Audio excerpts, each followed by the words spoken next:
poet's so amazing that once they heard this poet's voice, cats and dogs started working their shit out. It's that serious. They don't even fight, they just play freeze tag with each other. That's how amazing this poet is. Please put your hands together for Katie Taylor!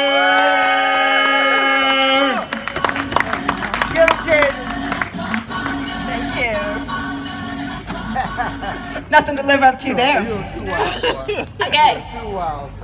So we're going to start tonight with a little death. You want to put it on here so you Her tooth had been loose for weeks. No one was allowed to touch it. She wouldn't even dare a wiggle. Finally, the night before she was returned to her dad's for 5 days, she came to me.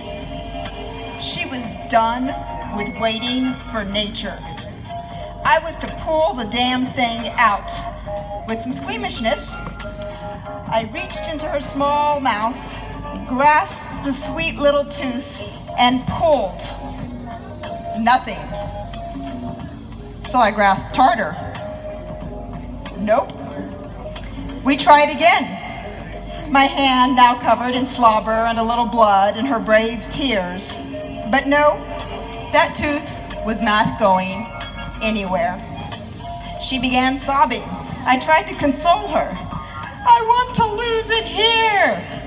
I figured I'd bring in some silver lining. I understand. But you know, the tooth fairy will go to Dad's too. That made the sobs worse. For the next 30 minutes, through so many tears, I learned all about a tooth fairy that I've never known existed. The tooth fairy was selfish, uncaring, thoughtless little being who just takes teeth. I reminded her of our tooth fairy who leaves lovely notes in beautiful handwriting and money and the teeth. She was undeterred and her vitriol increased. The tooth fairy was stupid. The tooth fairy was dumb. The tooth fairy probably crushes the teeth for fun. The tooth fairy was a punk. That's it, done. I texted her dad and told him I was at a breaking point. The tooth fairy legend was about to end. I couldn't bear this trauma over a legend. Tooth fairy had to die.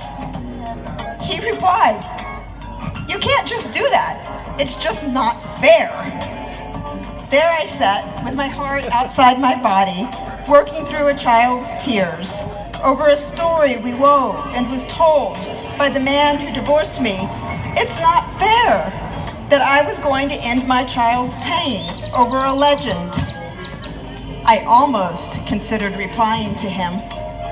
Instead, I held my child close and gently explained the reason she had possession of all her teeth was because the tooth fairy is a legend, passed from parent to child over hundreds of years. She wiped her eyes and looked up at me with a suspicion I had never seen.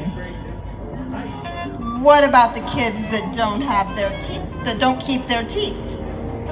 I don't know. Every family's a little different. What about the notes and the pretty writing? I raised my eyebrows. I worked to make it magical, and then she sobbed. Parents just lie to their kids. Now we're both crying. I told her the stories are meant to be beautiful, to convey joy and celebration for growing. She just pulled away from me, curled up in the corner of her room with her favorite stuffed animal, buried her face and screamed, "But you lied to me!" I told her she had every right to be angry. I told her I was sorry for continuing the myth. I tried to explain that parents create traditions to extend magic and fun and love into experiences that might be painful. We just want to bring joy to the children who bring us joy. Slowly, she returned to my open arms. I smoothed her hair and promised I would always answer any question she was mature and smart enough to ask with complete honesty. Because her trust is more important than any tooth fairy. She looked up at me. What about the Easter Bunny? I like scavenger hunts. Santa Claus. Afraid so. Well, I'm still gonna write him letters because it's fun.